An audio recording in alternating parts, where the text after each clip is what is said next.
warahmatullahi wabarakatuh. Masih bersama Porang Jombang guys. Porange wong Jombang ya. Porange wong sekitaran Jombang, wong blekok, wong bakekok. Yo nun Jombang ini guys. Ya guys, hari ini kita sedikit review tentang bagaimana untuk bulan 4 ini yang seharusnya untuk tanaman porang itu khususnya di daerah Jombang dan sekitarnya itu ya guys, itu sudah mau menginjak musim kemarau ya. Tapi kenapa kok porang ini masih ada yang tumbuh seperti ini ya guys? Ya, ini sedikit kita jelaskan, sedikit kita ceritakan ya guys. Bagaimana dan seperti apa kok tanaman porang ini walaupun sudah bulan 4 itu masih tumbuh seperti itu ya. Kita akan sedikit otak-atik matuk gitu guys. Jadi ilmu itu kita otak-atik, yang penting matuk seperti itu ya. Nggak usah terlalu ribet dan itu dan ini, nggak usah. Kalau terlalu ribet itu kita seperti orang bodoh ya. Kalau ada yang lebih mudah, simple, tapi kita memilih cara yang lebih ribet, itu kita terlihat seperti orang bodoh gitu loh ya. Kenapa porang ini kok bulan 4 seharusnya yang di lahan itu sudah mulai dorman? Kenapa ini baru tumbuh? Kenapa kita tanam untuk khususnya bulan 3 itu dia tumbuh seperti ini ya? Itu karena satu guys, karena asupan air selalu kita jaga ya. Asupan air selalu kita jaga untuk asupan air porang ini sendiri ya. Jadi untuk porang ini guys, sebenarnya mereka itu tidak mengenal musim sama sekali. Walaupun musim penghujan, walaupun musim kemarau, asalkan ada suplai air ya pasti tumbuh. Bahkan di video-video saya sebelumnya juga sudah saya jelaskan gitu loh. Kata siapa porang ini tanaman yang sesuai musim. Waktu tanam porang musim penghujan, sabar dulu guys, bukan di situ intinya. Ya karena kalau kita tanam porang mendekati musim hujan, nanti kita tidak usah menyuplai airnya gitu loh. Karena kita sudah dapat air anugerah dari Allah kan gitu. Apakah bisa untuk tanaman porang kemarau kita tanam? Bisa. Video saya yang bulan 7-8 itu sudah ada yang tumbuh. Itu khususnya di Jombang itu bener-bener musimnya musim kemarau, jadi hujan itu ndak ada. Kenapa bisa tumbuh? Ya karena ada asupan air ya guys. Jadi nggak usah berdebat tentang kultur jaringan, tentang tanaman porang itu tanaman yang sesuai musim atau kalau kemarau nggak bisa tumbuh.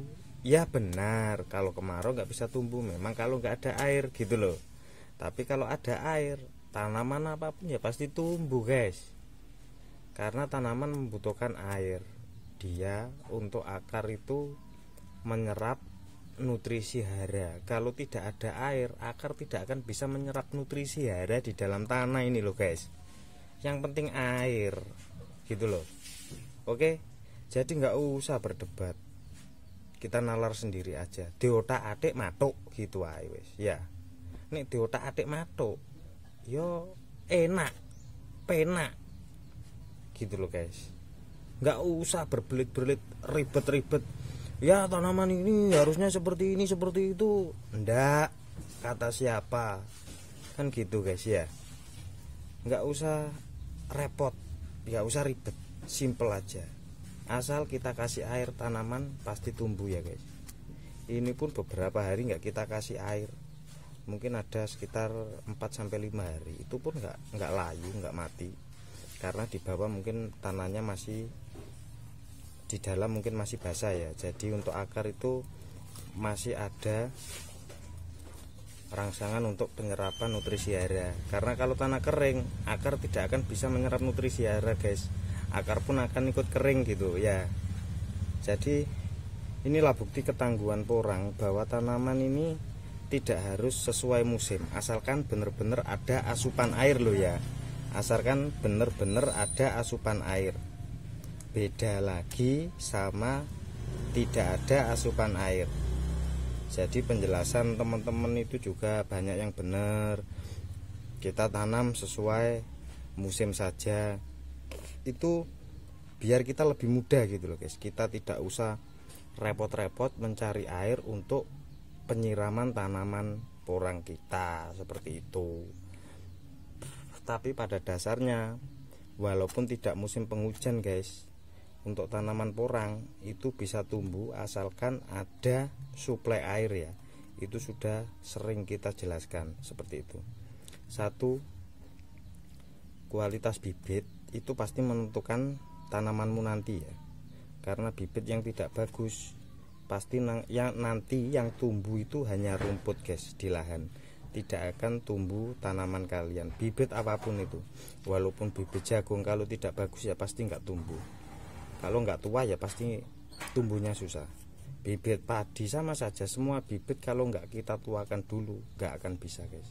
Untuk pertumbuhannya pasti memang benar-benar beda dari bibit yang tua seperti itu ya.